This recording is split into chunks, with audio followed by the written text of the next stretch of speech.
ranking the Grammy winners from the 2010s worst to best. Yeah, it's random as hell, but I thought this would be a really fun video to do. Yes, I know I've said plenty of times before, and many people have said at this point, that it's basically a popularity contest. The biggest albums of the year get nominated because of how big they are, because of how much streams they pulled in, the sales that they had, the impact that they had for the year. They're always nominated, regardless of how good they are, regardless of if they're just a trend, if they're really going to have any staying power, or even if the quality of music is that good. It's just the way the Grammys go. But sometimes some of their awards are actually very accurate and very surprising. If you look back at this decade, there have been some pretty surprising wins in the Album of the Year category, which I'm going to get to in a bit. And with there not being a great deal of music out right now, and a lot of the music that I have been listening to, I've just not had a lot to say about. Obviously, I'm still doing no more reviews, but there's just a bit of a void at the moment, I think, in music, because it's early in the year, not too many albums are coming out, so I thought, why not just take some time to do a fun video like this. You could take or leave anything I say. If you like the albums that won or like the albums that got nominated, totally fine. I'm just putting my opinion forward. And that's it. I'm going to start by ranking Record of the Year from worst to best, and then I'll look at the Album of the Year and rank the Album of the Year's worst to best. And I might look at some smaller categories afterwards too. I don't want the video to run on overly long, but we'll see. And with the decade coming to an end now, very close to the end, this is like a precursor to all the decade lists that'll be coming out. Probably sooner than you think. Not from me, but from publications. I wouldn't be surprised if Pitchfork have their best albums of the decade list during the summertime. I'm pretty confident that some of these publications will drop those very early. So yeah, don't be too shocked on that. So this Grammys one is like the first of many to come. Record of the Year ranked. Let's go.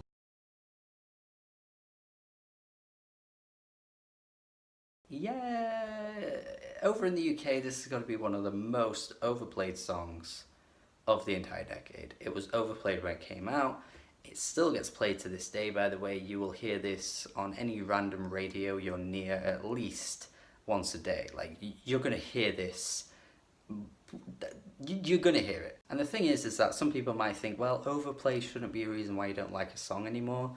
No, I don't believe in that at all. Overplay is absolutely a valid reason as to why you may not like a band or a song anymore. Look, Oasis were cool, but I don't want to listen to them anymore because I've heard them so much now that they've just worn off on me. And this is the single from this decade that has just been played far too much.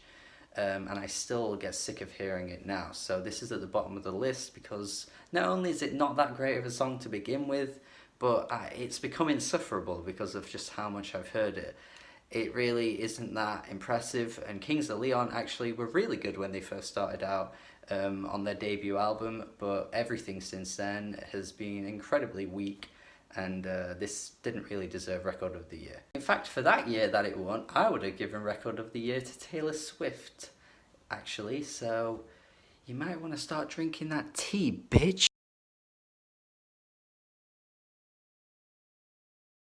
This is the most ordinary ballad to ever exist. I don't even mind Sam Smith that much, but this is not a Record of the Year. How did this beat Chandelier? Chandelier is one of the decade's best songs in general, to be honest. I would go as far as saying that. But they gave it to Sam Smith, and that is quite depressing.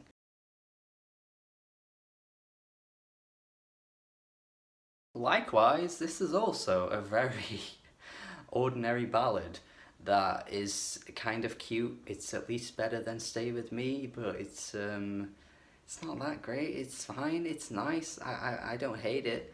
But again, this should have gone to someone else. This should have gone to Forget You by CeeLo Green. How did that not win? The Grammys love throwback and nostalgia type music, and they didn't even give it to that nostalgia song, the nostalgia song of the decade. Forget You. What did you do there?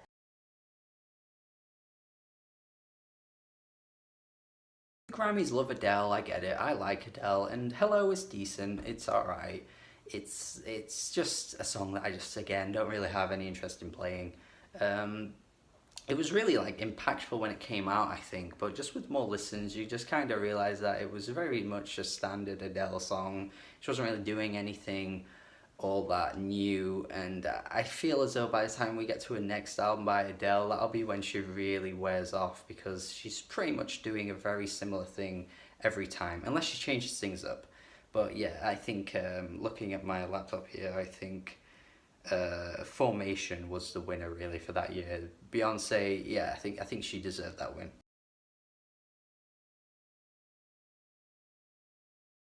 I like Bruno Mars. I think I like him more than your general music nerd seems to do. I think he's fun. 24 Karat Magic is just a very fun throwback nostalgia type tune.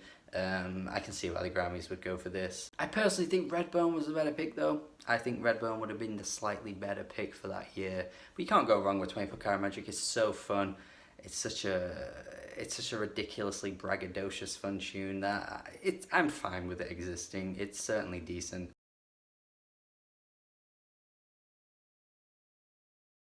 Likewise with Uptown Funk, this is basically just a better version of 24 Karat Magic. Like, he really was just doing the same thing again with 24 Karat Magic just a few years later. Obviously it worked, it got him huge sales. And Uptown Funk's issue, I think, is just overplay. I think this was a fun song to begin with, but just hearing it far too much really killed it off. But it's still a decent track, I think. I think it definitely would have been great to see D'Angelo take that award though. Like, that would have been so good to see Really Love take Record of the Year, or even Can't Feel My Face. I think that would have been my number one pick for that category. But Uptown Funk's fine, not mad at that.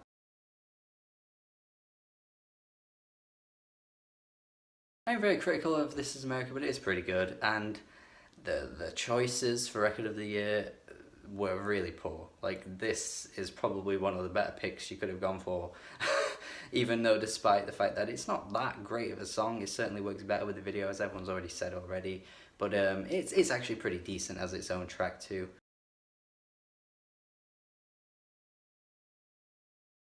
Top three now, I'm gonna go with Rolling in the Deep. I think this is a great song, probably Adele's best ever song, I think. I know a lot of people find it boring, but I think this is actually one of the songs that you could, prove people wrong by saying, no, she's really soulful, really energetic and fired up on this track, that I think it actually provides a brilliant song, and easily one of the best songs she has ever made. Like, this is, I still love the energy and the soul and the fire in this song.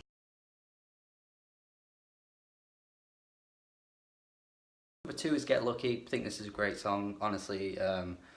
Never really got bored of it, actually. Overplay could have killed this song off, but for me, I think it never died out. I've always enjoyed the song. I still enjoy the song to this day. I think Pharrell's great on it. I think Daft Punk do a great job on this track too, and Nile Rodgers on the guitar. It's just such a fun, funky tune. Again, it's very throwback, just like what the Grammys often seek out for, but I think it works so well. I think I would have gone Royals instead though, but I think Royals did pick up awards in other categories anyway, so to have Get Lucky win is absolutely fine. I think this is a great song.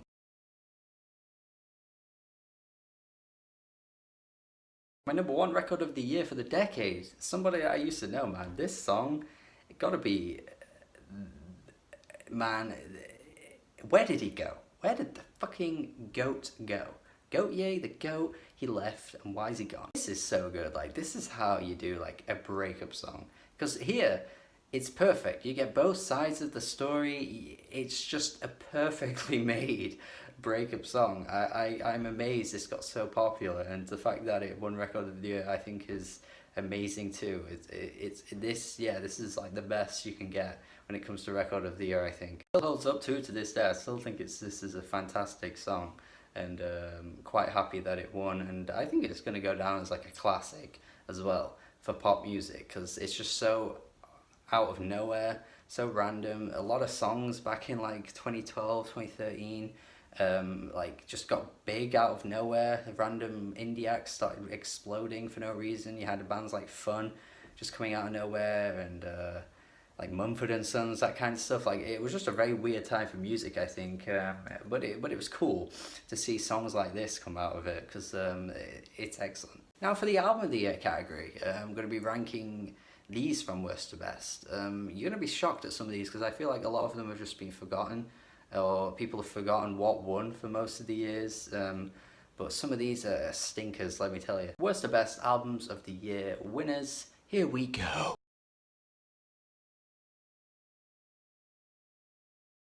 This has got to be one of the worst wins of all time. Not just a decade, but of all time. Babel by Mumford & Sons? How did this happen? What the hell went wrong here? First of all, this should have easily gone to Channel Orange. Like, why would that not win? Even if you don't think it was the best of the year in general, out of the category, it was definitely the best one there. Friggin' fun, and Jack White were there as well. Very random year for that one, but Babel? Oh Jesus. How you can be this off the mark with Album of the Year, I do not know. But Mumford & Sons winning Album of the Year. No one wants to be reminded of that, do they? That's a bad year.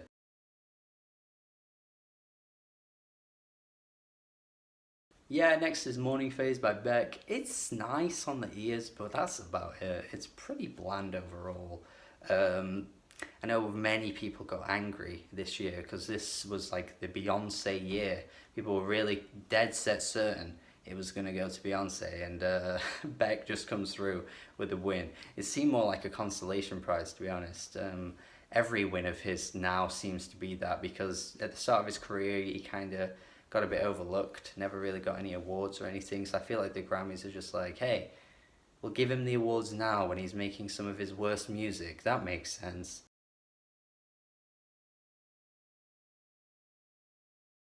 Next we're gonna go 25. I don't know, man, this is pretty, I can't decide if this is decent or it's just average, because I just don't know. Like, there's some high points on this album, really, really high points, like When We Were Young. But yeah, this was I think going from 21 to this was pretty, not a bad album by any means. Another year though where people were really mad that Beyonce didn't win. I think Beyonce definitely deserved it over this. But actually for me, the best album in that category that year was definitely Sturgill Simpson. I like the Beyonce album, I think it's good.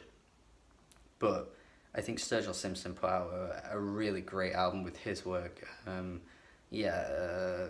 Adele's 25, a very safe pick. It's such a safe Grammy pick. It's not that great.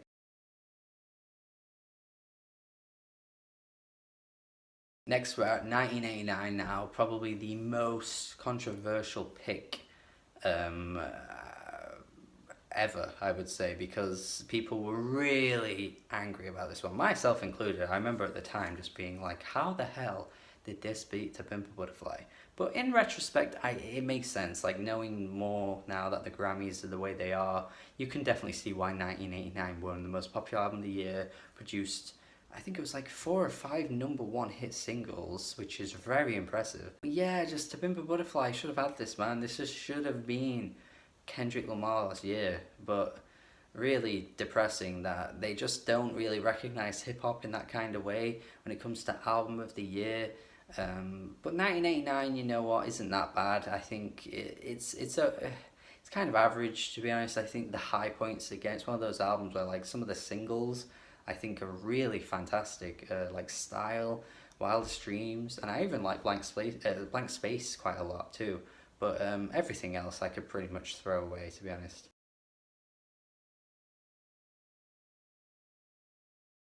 The better Taylor Swift album though is obviously Fearless. Like, Fearless is a nice little soft, cute album. It displays Taylor at a very naive time for her, because she was very young. She was not really fully understanding relationships and that kind of thing. But I think that's kind of the charm of the album, you know what I mean? I actually like this overall, to be honest. It's pretty standard country pop, but I think it was actually a pretty solid album, and definitely one of her better ones in her discography easily. Winner that year though should have been Dave Matthews Band. Obviously, Dave Matthews Band, producing some of the best music of all time. Dave Matthews.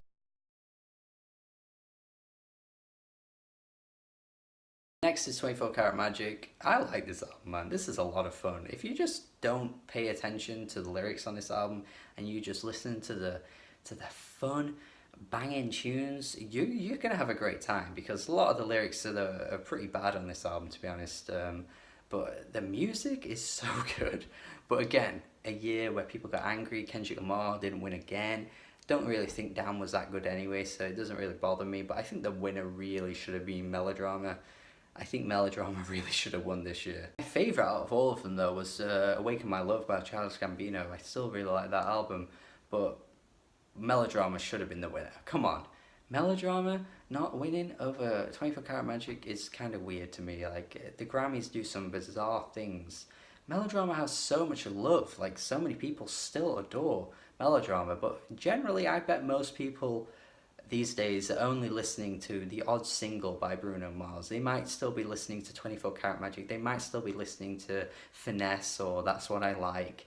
But people adore Melodrama as an album, and that should have been the winner.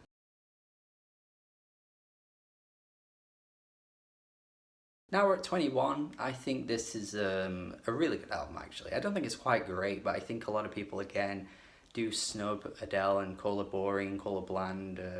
She is at times, but I think actually, you know what, her influences on this album are utilised really well. She has such a respect for soul music, and I think that shows, honestly. I think it really shows. I think there's some really great songs on here.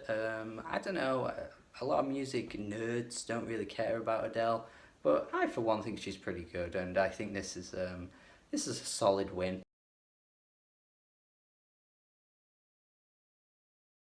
Now we're at Golden Hour, again, an album I don't think is quite great, but it did make my year-end list, and I still think it's really good. Definitely not her best work, though. Same Trailer, Different Park is the album that probably deserved more recognition than it got, but I think Golden Hour is a respectable win. It would have been nice to see Janelle Monáe win. Either of those would have been great, but the rest of the nominations for 2019 were so bad that to get Golden Hour to win is actually really quite an impressive feat. It's not really much to get mad at here. When Beer Bongs and Bentleys could have won, Invasion of Privacy could have won. I know some people really like that album, but really Casey Musgraves definitely had the better album there, I think. But it was actually cool to see the Grammys actually incorporate a lot of hip-hop albums in their Album of the Year nominations, but again, hip-hop's not really Grammys field, is it? They don't really seem to keep up to date with modern hip-hop very well.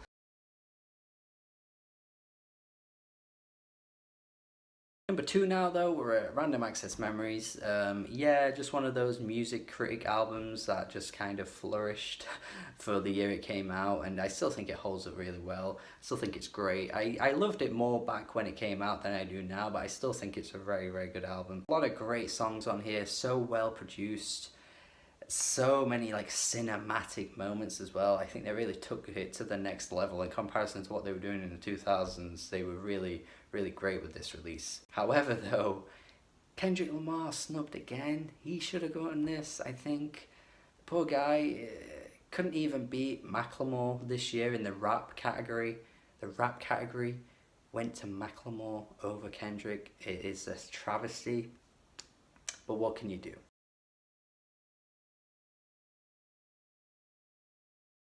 And my number 1, probably the most indie album I could have gone for, really. The Suburbs. The Suburbs winning the year it did is an achievement. You look at the category for that year, Arcade Fire coming out on top, I don't know how that happened. Sometimes I just think to myself, do they just occasionally throw in a left like curveball to make people think, no, it's not about popularity, look, we gave it to Arcade Fire here. Because friggin' the list. Eminem, Lady Gaga and Katy Perry, and yet Arcade Fire managed to come out on top. That's insane to me. Yeah, I still adore this album. I think it was one of the best of the year it came out. I think it's their second best album overall, and gonna go down as a decade highlight for a lot of music lovers, I think. I think this is gonna be an album people will be remembering for quite a long time, and for it to win a Grammy is pretty insane, to be honest. probably wouldn't even be surprised back then when it won. People were probably like, who the hell is this band? But yeah, this is definitely the best one I think to ever win. Not just because it's the most random or not because it's the most indie, but I just genuinely think it is the best album that's won this decade.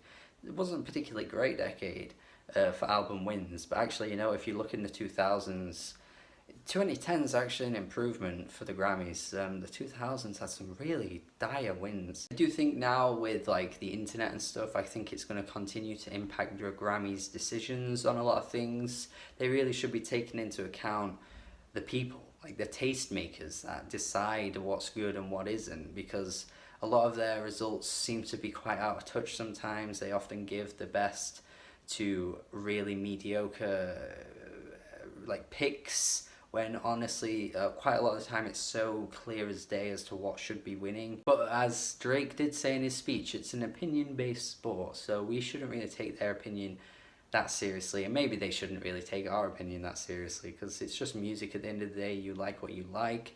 If you hate the suburbs, you can hate the suburbs. I like the suburbs a lot, but it is just one of those things you can't really do anything about. But I do feel like the Grammys, in comparison to most award ceremonies, are still a bit behind. One thing to look out for though with the Grammys, I think, is the production credits for the winners of every album of the year for this decade.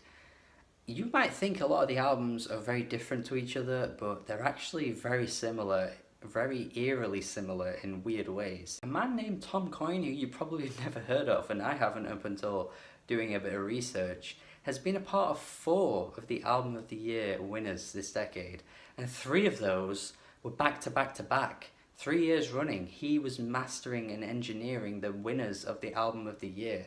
That's freaking weird. He mastered 1989, 25, and then 24 Karat Magic. You can tell the Grammys have very specific people that they look out for, or it's just very coincidental that these same people produce very popular albums. I don't know, but I feel like that's kind of weird. That might just sound coincidental though, but when you look 3 years prior to that, the same man again was mastering the albums, a man named Bob Ludwig. It's just so weird. So unfortunately I lost some footage. I don't know where it went. It happens sometimes. But yeah, what I was saying was that it seems as though that the Grammy winners are very similar in a lot of ways, like with the production people involved and the mastering and all that kind of stuff. It's very weird to me. I do wonder if it's just a coincidence, or that, you know, the same people record albums that end up being really good, or the Grammys just end up picking albums that are, you know, by the same people because they have favorites and stuff like that. It's just very weird, but I'll leave it here. I don't want to keep going on and on and on. Thank you for watching. Hope you enjoyed this video. It was fun to do. And yeah, if you have any opinions on what I've said on in this video, then let me know. Thank you. Have a good day. Goodbye.